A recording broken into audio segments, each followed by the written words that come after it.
Hello, friends. Welcome back to the podcast. This is the JRPG Report, episode 186. How are you guys doing? I'm doing awesome. It's 2 days before I leave on vacation, so why? Of course I'm in a good mood, and I hope you are too. We've got a lot of fun stories to talk about on the podcast today. Speaking of vacation, like I said, I'll be out next week, but as soon as I'm done with this podcast, we've got a couple questions to answer for our mailbag show, so that'll kind of hold you guys over while I'm gone. And when I am back, we'll be back to our regular scheduled podcast. I guess it'd be the 21st will be the next official release of your JRPG reports. But let's kind of wrap up Tokyo Game Show, and then there actually was a bunch of stuff that came out after that. I kind of just lumped everything in together. So I know this story came from TGS, and that is what we thought it was going to be. That's Atelier Sophie 2, The Alchemist of the Mysterious Dream. It is real, it's a thing, and it's coming a lot sooner than you thought it was going to. You know, typically these first announcements, it could be years before we see an actual product, but it's coming in 4 months, barring any setbacks. It will launch on February 24th, 2022 in Japan, the next day, worldwide. Those are the announcements that I love to hear. Get you that perfect amount of excitement, but still, especially in this case, gives you an opportunity to play the first one before this one comes out in just a few months. Sophie has been sitting in my backlog. Sadly, if you're actually watching on YouTube, we're trying something new and we're recording this, and you can physically see the backlog over there of PS2. I got the PS5 a couple of months ago, and it's already got a backlog growing. So Sophie quickly rose up the ranks of the backlog. I may even play it next, as I've been kind of craving a turn-based JRPG. Not to be, don't just settle for the standard edition of Atelier Sophie 2. You can get the limited edition from NIS America. It's going to cost you $120. You get that copy of the game. You get Japanese imports of the official art book, bonus soundtrack, original art B3 fabric poster, and Sophie's whale necklace keychain. You can wear it and be the coolest kid in town. A download code for the My New Look costume and a special box. Pre-orders are available now on the NIS America online store. The link is in the article that you can see on both our Facebook page and Twitter channels. Here's an overview of the game via our friends at Koei Tecmo. Atelier Sophie 2, The Alchemist of the Mysterious Dream, continues the story of Sophie and, I guess it wouldn't matter if I play this game or not, because there's no English dub for the game, so I'm not sure how they say this. Plachta Mini Adventures, Plachta. After leaving Sophie's hometown of Kirchenbell, the pair discovers a huge tree identical to the one Platia? Okay, maybe the T sound. Platia. We'll just say that. Has seen in a dream. And as they get closer, a mysterious vortex pulls them in.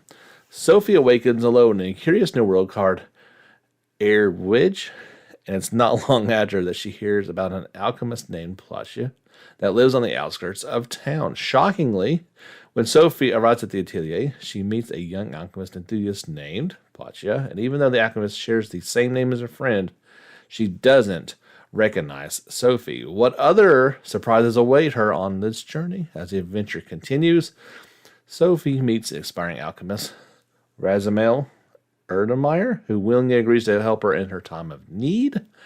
The narrative elegantly unfolds with a charming new visual style that combines the art of the mysterious subseries with the high-quality graphics and animation seen in last year's Atelier Ryza 2. That's very good news, and if you see the announcement trailer and accompanying images, you're like, oh, Yeah, this got the Ryza treatment in the graphics department.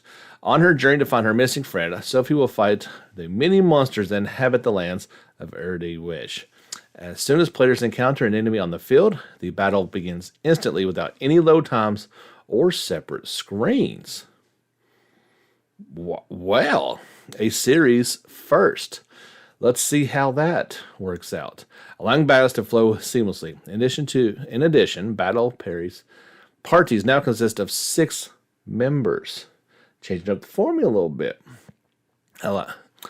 With 3 in the front and 3 in the back to form 2 teams that cooperate in multi-linked turn-based battles. So that's kind of piggybacking off of some of the team attacks that you could see in the Ryza series. And maybe, what is that kind of like? Is that Suikoden 3 that had 6 that kind of worked as teams front and back? That was one I didn't care for as much, shockingly. So we'll see how this, let's see how it works. This new battle system opens up a wide range of exciting combat strategies that players can utilize to take out their foes.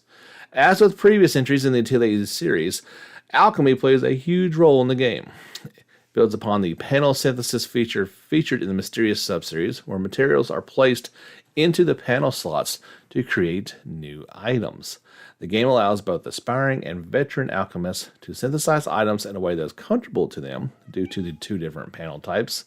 Regular panels make it easier to create items, while restricted panels are complex to master, but allow for items with stronger effects to be sympathized. So again, there was that announcement trailer that went along with that. You can check that out on our YouTube channel to see how it all looks. In addition to the new game being announced, there was a new Atelier Sophie figure that is coming, as well as a new Ryza figure via the Good Smile Company. This was announced at One Hobby 34, which always kind of coincides with Tokyo Game Show. The Ryza figure is from the first game, and Sophie has yet to be revealed. It's coming soon, but you can imagine it's going to look pretty cool. These new updated look closer to what Sophie 2 looks like, I would have to guess. No prices or timelines were announced for it, but just know that they are coming soon, something I'll be curious on, because I would love to add a Ryza figure to my collection, but most of them are pretty expensive, so maybe this one is a little bit more on the more affordable end of the spectrum. Stick around to the end of today's podcast. I've got a special interview with not me, but our friends over at Siliconia had an interview with the developers of Sophie 2, with Gust Head and producer Gunzo Hosai, to find out what people can expect from the trailer, but we'll throw that in there at the end. So we've got some other big news to get to. It's, of course, not a JRPG, but our friends over at Super Smash Brothers have gotten a couple JRPG characters. We know there's Dragon Quest characters in there, and Mithra and Pyra showed up from Xenoblade Chronicles 2. And by far the biggest or the most requested person to make an appearance and the final Super Smash Bros. Ultimate character to be added is Sora. Yes, the Kingdom Hearts star will be making his appearance soon. I'm not exactly sure. Let's see. He will launch on October 18th. There you go. So in a little while, it was one of those kind of no-brainer decisions.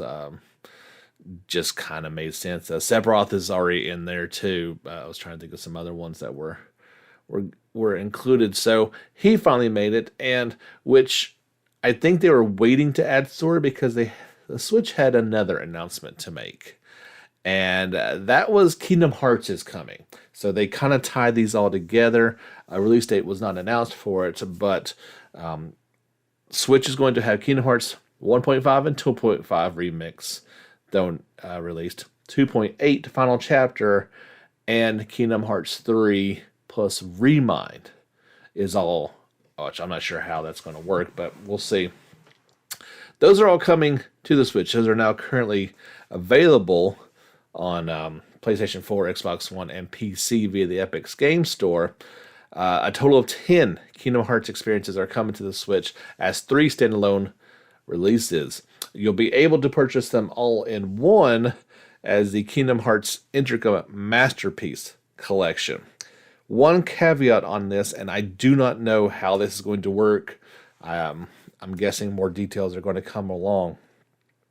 These are cloud versions of the game. I'm not into the PC gaming community as much as I probably could be, or maybe even should be. I don't know what this means.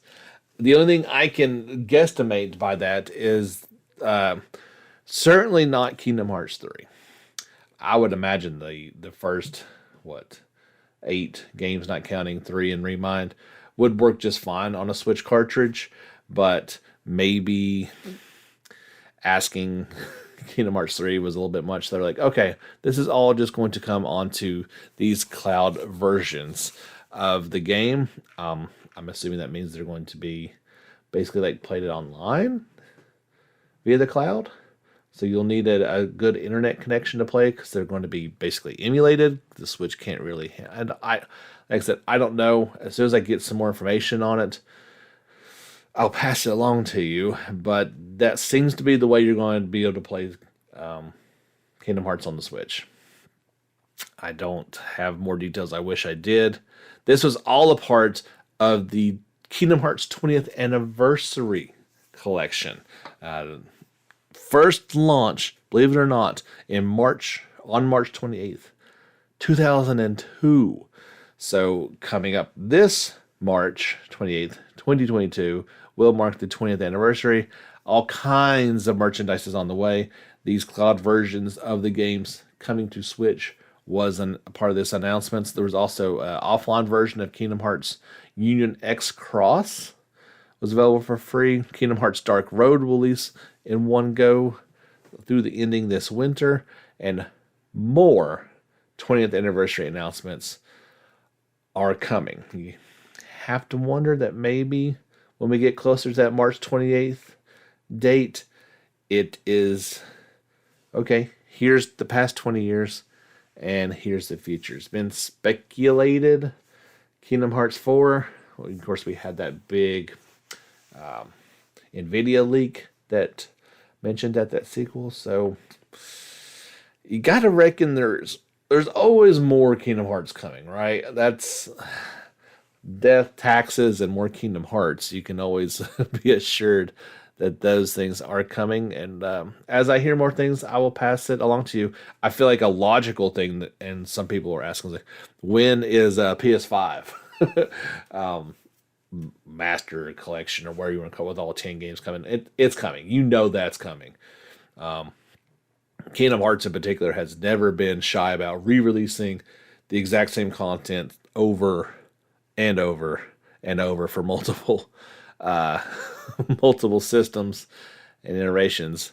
Not to be outdone, and maybe Sora is coming as well, but Super Smash Bros. Is getting amiibo characters for Sephiroth, Pyra, and Minthra. I may add those to my collection. I don't have any amiibos. That's not that collection, but getting statues of those characters is not cheap. So maybe this is the next best thing, is to have an amiibo of them and be happy. So yeah, I think that's a good announcement. It's been a long time coming that Kingdom Hearts made its way to Switch. That just, I mean, if you're going to be on Xbox, how can you not be on Switch, right? Just kind of makes sense. But yeah, I'll keep you posted as more stuff comes up as we get closer to that 20th anniversary. Let's knock out a few things that I know for certain happened at Tokyo Game Show that wrapped up the final days of it. Bear with me on this title. Let's just go. Shika Bangaru no Boki on Meshi. That's the game you've been wanting for a long time, right? This is the new JRPG from Nippon Ichi Software. They said they were going to make an announcement on a new game coming. I think it was a part of Square Enix's or Koei Tecmo's thing. I can't recall which it was a part of, but they threw this game out there. It is a dungeon survival strategy RPG, so it fits right along with their bevy of titles coming to the PlayStation 4 and Switch. It's coming very soon. It's going to launch on January 27th of next year. In Japan, there was an announcement trailer for it, but not a whole lot of information about it, which is weird for a game that's supposed to be coming out in 3 months. I would dare say this game comes to the West. I don't, see why not. The thing is, it's going to need a new name. I can't imagine that name flying very well in Western. I just said that about details, and there are some details. A key feature of the game is cooking.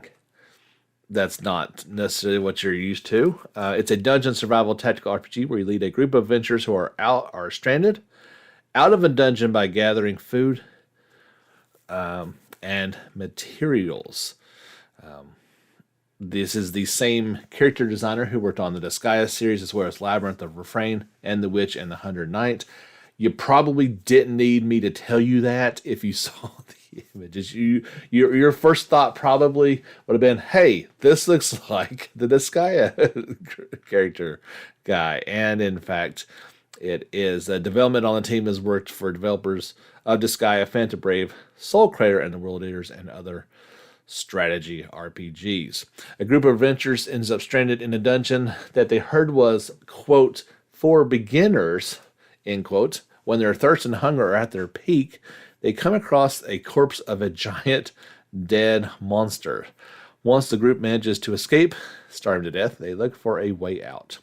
Reach for the surface by eating delicious things, weird things, and everything in between. Hey, that actually sounds kind of interesting. By and large, I kind of want the same thing on Recycle for JRPGs, but every once in a while it's good to have something a little bit different. You can change the appearance of your adventures at the start of the game. You can create up to 4 characters. Once you have formed a party of 4, head off on your adventures. So it's different designs for the characters. It looks pretty fun. At the beginning of the game, you can change the hair, face, voice, and job of your character. This can also be changed during the game by crafting and using certain items. Jobs range from swordsman, which specializes in sword combat, cook, which can bring a variety of survival foods, and unemployed, which house infinite possibilities. We gotta be optimistic when you're unemployed. Characters will acquire different skills and status growths, so finding your favorite combination is part of the fun. So yeah, maybe obviously you guys know me. I can't do strategy RPGs, but I kind of wish I could, because this thing sounds at least pretty interesting. And yeah, I don't think it's going to be called Shika Banguru no Boki Meshi. But once that gets a Western announcement, if it does, I will let you know what that new name is. For years and years, we've talked about Dragon Quest X, which is, of course, the online MMORPG type game that is for... it started on the Wii, I believe, and has made its way up to PS4, PS5, even now Switch and PC. A while ago, they announced the offline edition. And while there is no word yet on a Western release, this at least, opens the door to the possibility of the game making its way west now that it's offline, in my opinion. This offline version is coming on February 26th in Japan. Users who have purchased the PS4 version will be able to upgrade to PS5 for free. This is a large-scale expansion coming called the Sleeping Hero and Guiding Ally offline, which follows the main game of it. I think it's interesting. We've not talked a lot about the game on here. It looks a little bit dated graphics-wise, but the game's been going on for a long time in Japan, and maybe there's a reason for it. We'll see if this thing comes west or not. Like I said, this at least gives the possibility of it. I would still say it's pretty low, probably in that 5 to 10% chance, but You just never know. It's definitely possible. A second trailer has been revealed for Blue Reflection Second Light from publisher Koei Tecmo and developer Gust. This kind of dives into the day-to-day happenings and shows the English. Was it voice? Is it still? I think it's just. Yeah, it's still just subtitled. That's right. But it did have the English subtitles, at least for it. Blue Reflection follows the adventures of three students as they find themselves transported to a mysterious floating academy looking for ways home. On one day, a strange new space spreads out beyond the outskirts, and they explored. Unfortunately for the heroines, this almost dreamlike land of the hardscape can also be extremely dangerous, so monster or magic girls are required. This game has a lot of Sailor Moon type transformations and girl power and magic girl stuff going on, but it looks like a pretty good battle system at the same time, so it's at least intriguing to a lot of players. The game is due out for PS4 and Switch on October 21st in Japan, and PS4, Switch, and PC via Steam on November 9th. In North America, also announced is that there is a demo for it in Japan. This was part of their TGS presentation. A demo is available in Japan right now. This will include the prologue of the game. Clearing it will reward players with a special rabbit headband. This is a cosmetic item that can be worn in the full release of the game. You do need a Japanese or East Asian PSN or Nintendo account in order to experience the game. I think I read that your progress will be carried over since it's the prologue, but I'm not seeing that. Not seeing that confirmed right here. I think we're going to get this demo. I think it would be a very good idea for the West to get this demo. I mean, Blue Reflection was a small release in the West, so this game shows a lot of promise. I feel like a demo could go a long way to encourage players to give this one a chance. Maybe it just needs a little bit, where this demo is available now and the game comes out on the 21st, 2 weeks before. Maybe that means we see it on at the end of October. We'll have to wait and see. If I hear an announcement of that demo coming west, I will let you guys know about it. We talked a little bit about Relayer last week. We know it was at Tokyo Game Show, and they showed off 8 minutes of gameplay for the demo. This was a special stage for TGS. It kind of shows it in the trailer, and it shows off, it pretty much focuses on an 8-minute battle gameplay in them. The more I see of this thing, I don't think it's for me personally, but I think it's going to be pretty interesting. It is due out, again, the only thing they're confirming right now is it's coming out for PS5 and PS4 on February 17th of next year in Japan. This is if you don't recall, this is the space opera type deal. It will support English, Japanese, French, Italian, German, Spanish, traditional Chinese, and Korean language options. If you're curious about this or any of the other games we've talked about with trailers, of course, you can check out our YouTube channel. And I'll keep you posted on if this turns into a worldwide release date. That was their plan. The game got pushed back, so we'll have to see if that is still the plan or not. Lastly, the only thing I knew that came out at TGS, I can for sure, everything's kind of gotten a little jumbled up, is Sega. They were talking about a new mobile JRPG. It has been officially announced as Sin Chronicle. They first teased it back in September. It will launch on December 15th in Japan. You can pre-register on the App Store or Google Play in Japan. No word on if it's coming worldwide or not. This is a true role-playing game where you determine the ending. As the climax of each chapter approaches, you will have two final choices: who will live and who will die. The fate of the world depends on your decisions. There are no do-overs. Two choices of fate and only one opportunity to choose. Your hands will shake and your soul will tremble. Do you like it when these things happen? I don't always like it when I've got like a final choice to make, and because you're afraid you're gonna make the wrong choice. Each character has a story, and the allies you make along your journey will affect the outcome of the story. You can freely roam vast fields and hack and slash your weapon in speedy, turn-based battles.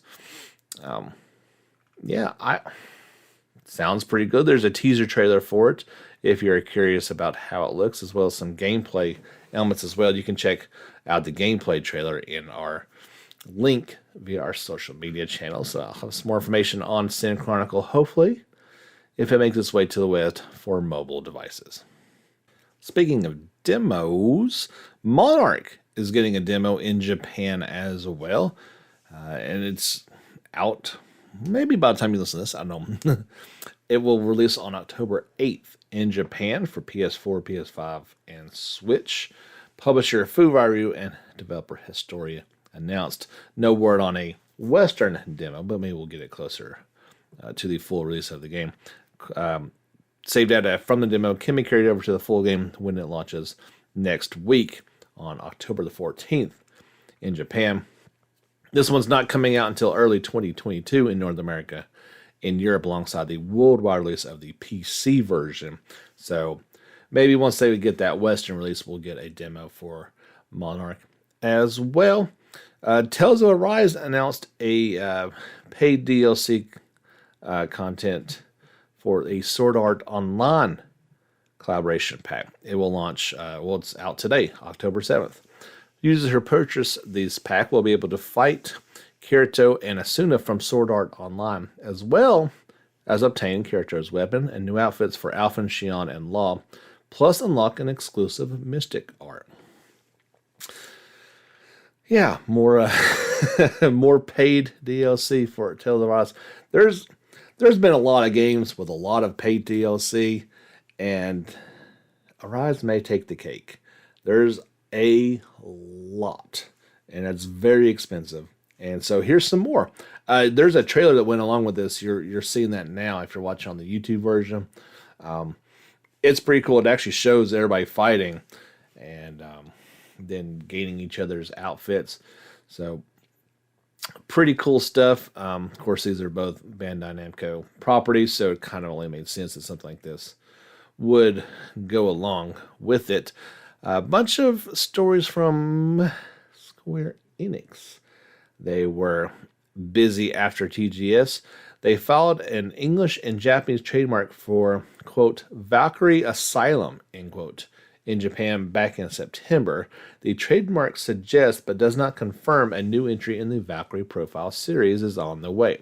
The last game in the series, Valkyrie Anatomia: The Origin, launched on iOS and Android devices back in 2016 and worldwide in April of 2019.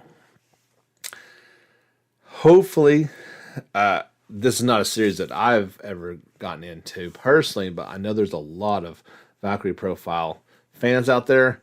And for your sake, I hope it doesn't mean there's just another mobile game coming. I know that's not what you want to hear. I'm not sure if that's what anybody wants to hear. So maybe this is just the beginnings of a console release. We'll keep our fingers crossed for you. There's a bevy of Dragon Quest and Final Fantasy products coming, in particular what's called desk mats. And I'll be honest, I was unaware of these products.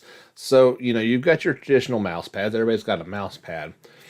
But this is something that's much bigger and looks to encompass, a good square size area that would hold, obviously, your mouse and put your keyboard on top of it and give you a lot more range. I'm thinking this is very, very helpful in playing PC games.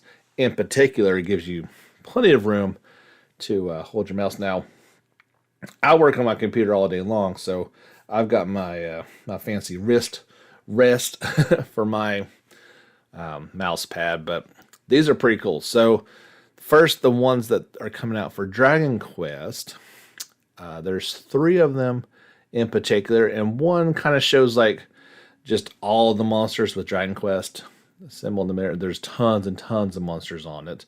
The other one is a fewer number of monsters, but they're all kind of their small 8-bit versions of them. Pretty cool looking. And maybe the coolest one of the three, in my opinion, is just kind of the overworld. It looks like from Dragon Quest 2 or 3, and maybe even 4, but it's that old school overworld look to it. It's got some enemies on the on there, as well as there's a couple slimes hanging out. That's fine. Those were not shown, but it's got the wagon on there, so maybe it is from 4.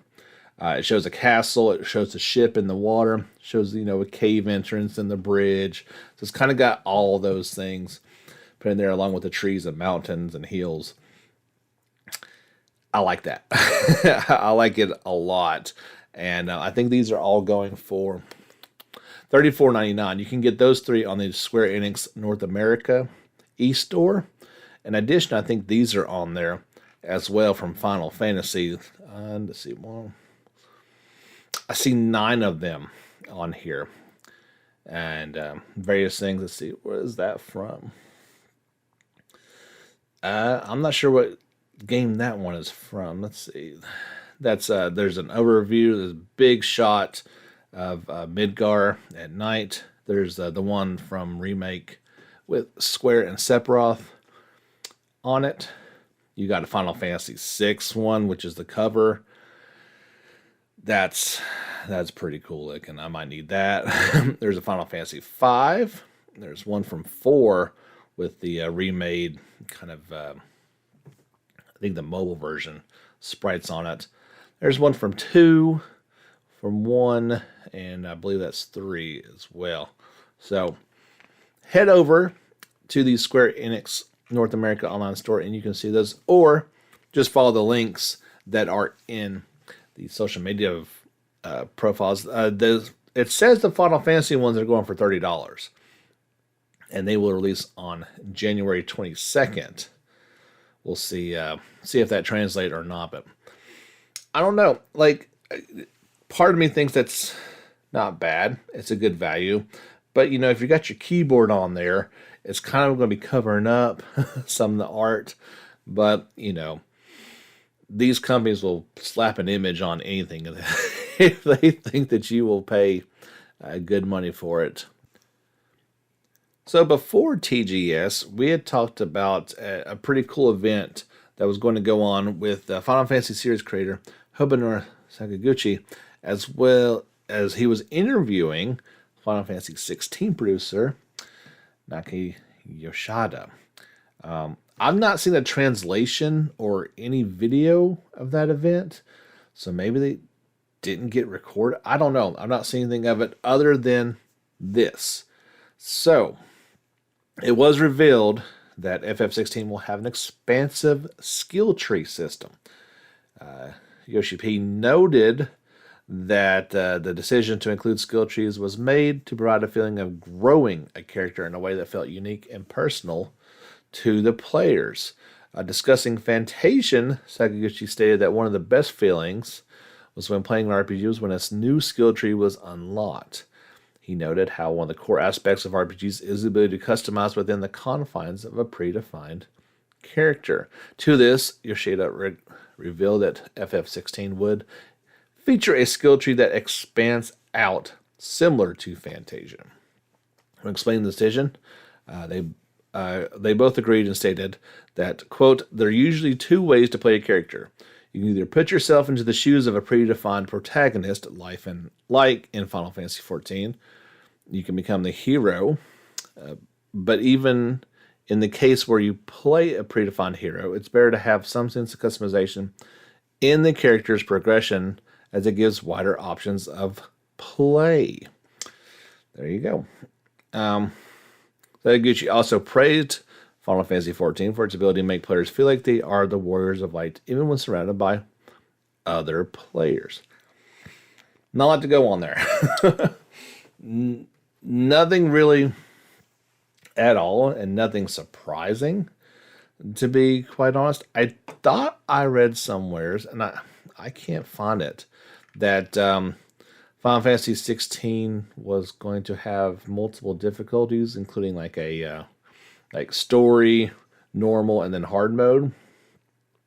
And it was to allow for players that weren't good at action-based games, kind of like what Tales of Arise does with its story mode, and same thing that happened like with Persona 5 Strikers.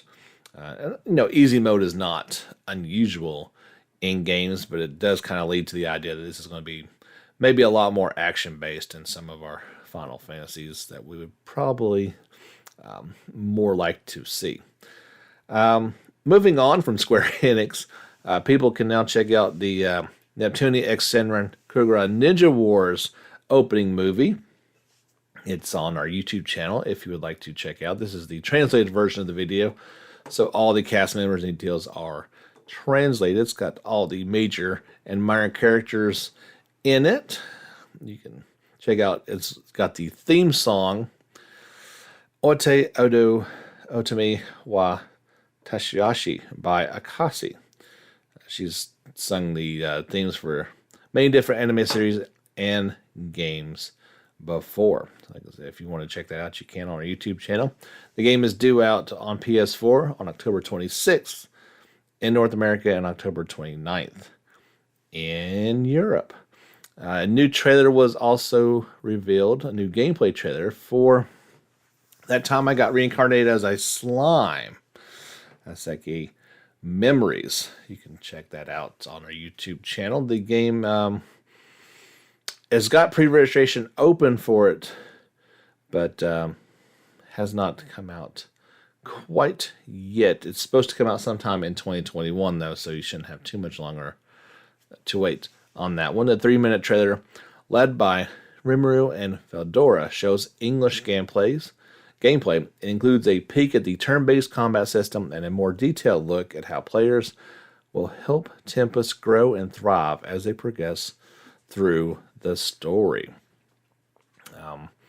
Quickly want to mention that Tales of Festival 2021 will begin in late November. One of the key things that's going to go on at this is a bunch of live music. So that could be interesting. It's going on 2 days on November the 20th and 21st.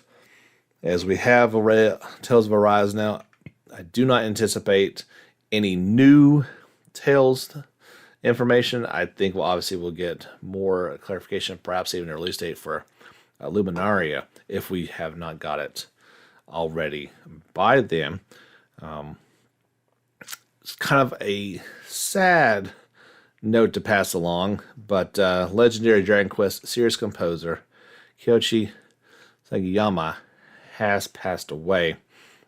He due to complications involving septic shock. He wrote songs for Dragon Quest series since its inception in 1986 and was even working on Dragon Quest XII. He passed away on September 30th of this year, but yeah, that's 90 years old. But Dragon Quest will never be the same without him, but at 90, you are thankful that you lived a long, prosperous life. Then people will always remember his work and leaves it up to the next generation of composers to carry on that work in Dragon Quest XII. His music in particular has played a huge role in my life, and certainly thank him for all of his work, and may he rest in peace finally. I mentioned that there would be that last interview. It's come to that time, so we'll take a look at kind of what went into making Atelier Sophie 2. I'd like to welcome Brian to our family of supporters of the JRPG Report. Thank you so much for his monthly contribution over on Patreon. If you like what you hear here and enjoy what we do each and every week, please consider financial support. You can do it directly through the Anchor app, through the link below. It might be easier and more preferred to do it through Patreon. If you're already supporting other projects over there, you can easily select your level of backing, and we appreciate everyone who has chosen to do so. If you don't want to do either one of those monthly options and you just want to make a one-time donation, that is perfectly fine. The link is below. You can do that at jamesfisherproductions@gmail.com via PayPal. That would be super awesome as well. Follow all of our social media channels over on Facebook and Twitter, as well as signing up on YouTube for all the videos that we talk about. You can see the Sophie announcement trailer as well as gameplay. They had gameplay for it. I just downloaded the entire presentation, so I'm going to snip that out and throw it up on YouTube this afternoon. But you're hopefully seeing that as you're listening to this interview right now with Gust head and producer Gunzo Hosai. The first question was, what prompted a return to Sophie and Placha's story after so many years? How did work get started? And he mentions that the series will be celebrating its 25th anniversary next year. In honor of this landmark year, we're thinking about what kind of title could act as an opening title to kick off this celebration. Let me just quickly say, somebody commented that they were saddened for me because I'm such a Ryza fan that because Sophie 2 was announced, that meant that Ryza 3 was not. And there's 6 announcements coming as a part of this 25th anniversary. This is one of them. I would put money on towards the end as we get closer, Ryza 3 is coming. So just quickly throwing that out there. He continues, the Atelier series is one that is a result of moving forward with our fans. So we re-examined our past titles and how players have responded to them on social media, the results of online popularity polls, etc. In addition, the decision of having a returning protagonist was based on the very positive reception after Atelier Ryza, Ever Darkness and Secret Hideout. So we started considering creating a story with Sophie and Placha. Also, in Sophie, she was a novice alchemist. Then in Atelier Farius was a teacher of alchemy. Then in Atelier Liddy and Sulo, she grew into an alchemist that has reached an extraordinary level. Obviously, during that growth, Sophie and Placha would have had many experiences. So we thought that we were being able to show one of those experience periods as a sequel, and the new title would be really fun and filled with surprises. So that's when we took shape and decided to move forward with it.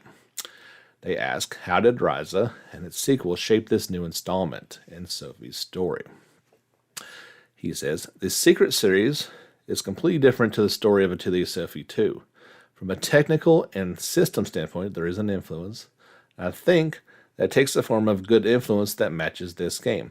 However, it is not just simply incorporating it, but we fine-tuned it in a way that is unique for this game, and able to create a world that is unique as well. Noko and Yugen both return as the artist for the game. How did their approach change for the heroines after so many years? The illustrators that I know are people that are continuously changing and evolving. But I think there was a lot of pressure and a challenge to take characters designed over 5 years ago and add something new without losing those key characteristics. Despite that, both illustrators have a very strong fondness for this game, so we're able to interpret what we wanted specifically for the game into their design. Next question, in terms of overall timeline, where does it fall? He says, it's a story that takes place between Sophie 1 and Atelier Ferris. So kind of before she becomes a renowned alchemist. When designing Everyday Wedge, what did you do to make it unique and stand out? We created with the idea of making a map that gets you excited, and ends up taking much longer than we it ended up taking much longer than we expected. As a result, we were able to create fields of various designs that were both enjoyable visibly and for exploration. Rasmil Ermeyer is an entirely new heroine. What did you have in mind when creating her? She is the mediator for Everyday Wedge, so is a character who is reliable and has a strong core. But even though her role is as a mediator, she has a very dynamic personality. We made sure that she's not only seen as a reliable person by the residents, but someone who is reliable and loved by them. How this installment's battles change. Also, how much of the focus on fighting will there be compared to the alchemy portion? He says, what I can reveal at this point is that the biggest change to the seamless shift from the fields to battles. In terms of focus between synthesis and battle parts, I think it will be changed depending on the player's preference. In order to synthesize, materials are needed. In order to obtain materials, they need to be gathered through exploration. During exploration, encounters with monsters lead to battles. So the foundation of the game cycle hasn't changed, and players can progress through the game by balancing how they handle synthesis, gathering, and battles. It's a pretty even split. However, you do spend a lot of time in alchemy. So I think if you are new to Atelier, you just gotta kind of recognize that it's going to be a bigger part of the game than you probably think it's going to. He says, one of the new battle elements is dual trigger, which involves people working together to fight. Is this the only relationship element of Sophie 2, or will there be other friendship and love mechanics? He says, at this point, all I can say it is not the only relationship element. Has alchemy changed in Sophie 2, and what new elements do you think are most interesting mechanically? Synthesis is based on the same puzzle-like system used in the Mysterious series, where materials are placed on a panel and synthesized. At this time, the new restricted panel has been added. In the first Sophie game, selecting the alchemy cauldron was to changed the results of the synthesis in the restricted panel in a similar fashion to that. The restricted panel is a panel that is more challenging, such as having several squares blocked off where materials can't be placed, but can synthesize items with higher effects that can't be created through normal synthesis. So it's a little bit different. Don't have to wait long for this one. Atelier Sophie 2 will come to Switch, PS4, and PC on February 25th of 2022. And that's going to do it for episode 186. Hope you enjoyed this one. I've had a little bit of everything this week. Don't forget, I'll be off next week on vacation, but I'll have a special mailbag show coming for you, and we'll be back with our regular scheduled podcast on the 21st. Thank you so much for listening. My name is James Fisher, signing off for this week. Until next time, guys, get back out there and level up.